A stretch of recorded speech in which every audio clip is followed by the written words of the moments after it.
sebagai umat Muslim tentu memiliki keinginan untuk berjumpa dengan baginda Rasul, yakni Nabi Muhammad SAW. Bahkan meski dalam mimpi sekalipun, Nabi Muhammad SAW adalah pembawa ajaran Islam yang mulia, yang juga Nabi dan Rasul, yang sangat dicintai oleh semua umat Muslim. Sebagai wujud kecintaan umat Muslim kepada Rasulullah SAW, salah satunya ditunjukkan dengan memperbanyak membaca solawat. Dalam media sosial, bahkan di kehidupan sekeliling kita, sudah sering mendengar kisah orang-orang yang bertemu Rasulullah SAW, baik secara langsung maupun dalam mimpi dengan Rasulullah SAW. Dari kisah-kisah itu, kita bisa ambil hikmahnya. Kali ini kami akan menyampaikan kisah seorang tukang es cendol keliling berjumpa dengan Rasulullah SAW. Bapak penjual es ini sudah mempunyai berkeluarga, mempunyai seorang istri dan 2 orang anak. Untuk menghidupi anggota keluarganya bapak ini dengan menjual es keliling dari kampung ke kampung. Setiap harinya ia keliling dari kampung ke kampung untuk menjual es dagangannya. Namun yang terjual hanya sedikit, kadang untung kadang rugi. Hingga pada suatu hari, bapak ini melihat ada banyak orang berkumpul di masjid yang sedang mengadakan maulid Nabi Muhammad SAW.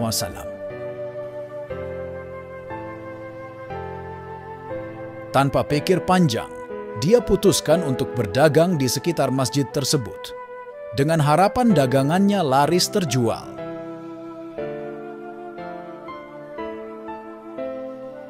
Ternyata benar. Ketika acara maulid setelah usai, para jamaah banyak membeli esnya, hingga habis semua dagangannya pada hari itu.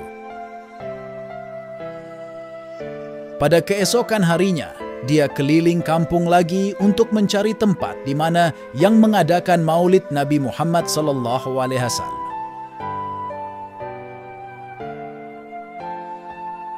Tentunya, bapak penjual es cendol ini bukan untuk mengikuti maulid Nabi, melainkan mencari nafkah dengan berjualan es cendol saja.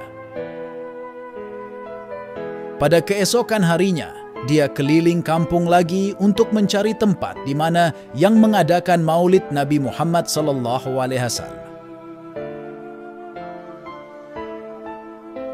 Tentunya, bapak penjual es cendol ini bukan untuk mengikuti maulid Nabi, melainkan mencari nafkah dengan berjualan es cendol saja.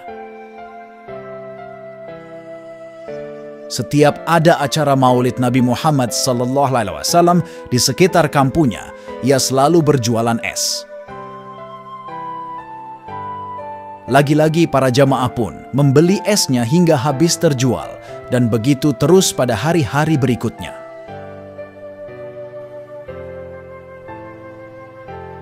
Rasa penasaran bapak ini pun timbul. Suatu ketika, terbesit dalam pikirannya untuk mencari tahu apa yang sebenarnya orang-orang lakukan dengan acara maulid tersebut. Bapak penjual es pun bertekad untuk menghadiri dan mengikuti acara maulid Nabi Muhammad SAW di suatu tempat. Ketika sedang mengikuti acara tersebut, hatinya mulai tersentuh dengan lantunan qasidah-qasidah dan untayan-untayan indah solawat Nabi Muhammad SAW. Hatinya penuh dengan kesejukan dan kedamaian.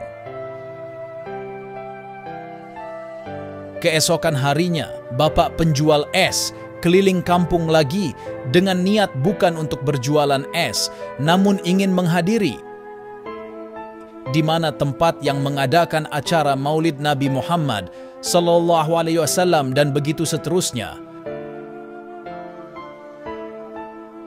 Tumbuh rasa cintanya kepada Nabi Muhammad SAW terus meningkat. Sehingga ketika acara maulid Nabi Muhammad SAW telah usai, dia tidak ingin lagi menjual esnya. namun justru membagi-bagikannya secara gratis kepada jamaah yang hadir.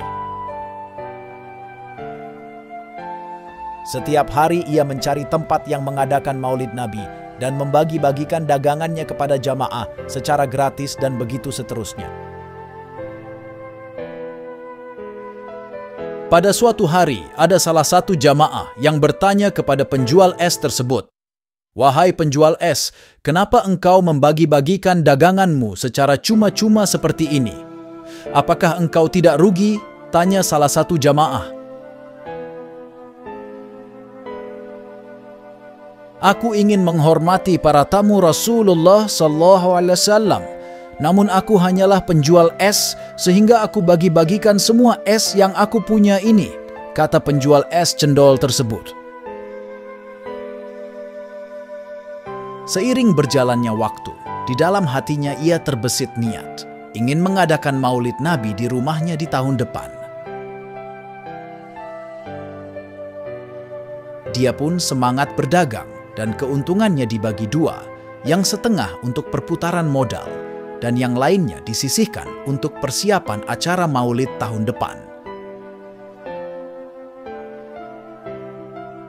Sampai pada tanggal 12 Rabiul Awal, ia pun persiapkan semua keperluan dan kebutuhan acara Maulid Nabi Muhammad SAW dengan membeli makanan dan buah-buahan. Dia siapkan makanan untuk 100 orang yang akan diundang ke rumahnya.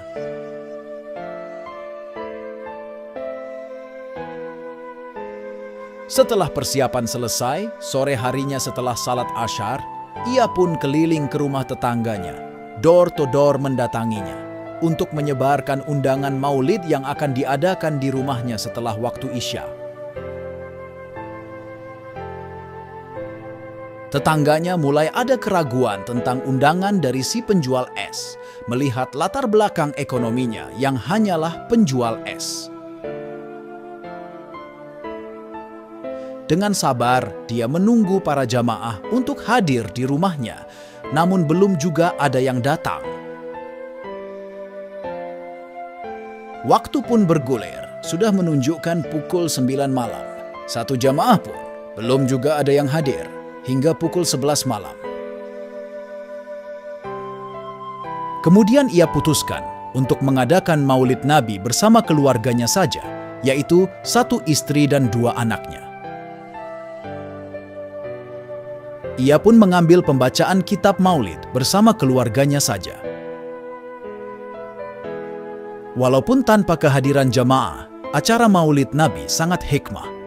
Sampai-sampai air mata kerinduan dan kecintaan kepada Nabi Muhammad SAW begitu terasa, sekeluarga mulai meneteskan air mata.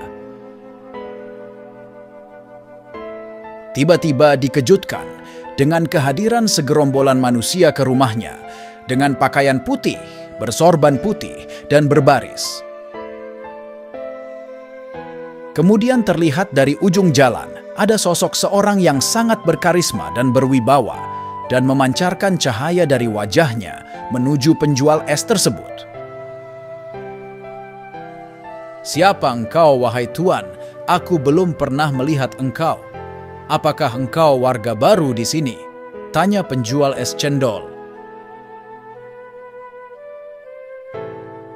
Lalu tamu yang berkarisma itu menjawab, "Akulah Rasulullah yang namaku selalu kamu sebut dalam maulid dan solawat.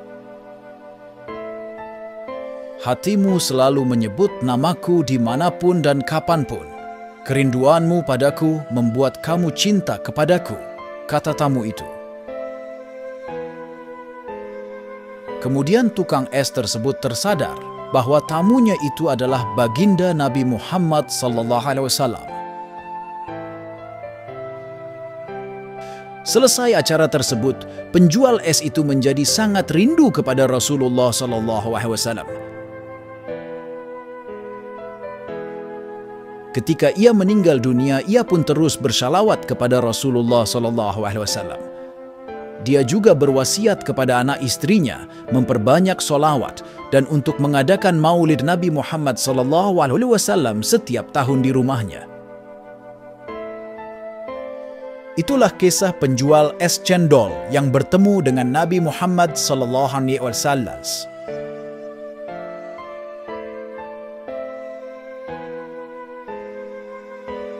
Marilah kita bisa belajar dari kisah tersebut. Terlepas dari benar tidaknya kisah tersebut, boleh tidaknya mengadakan maulid Nabi Muhammad SAW. Wallahu a'lam bishawab.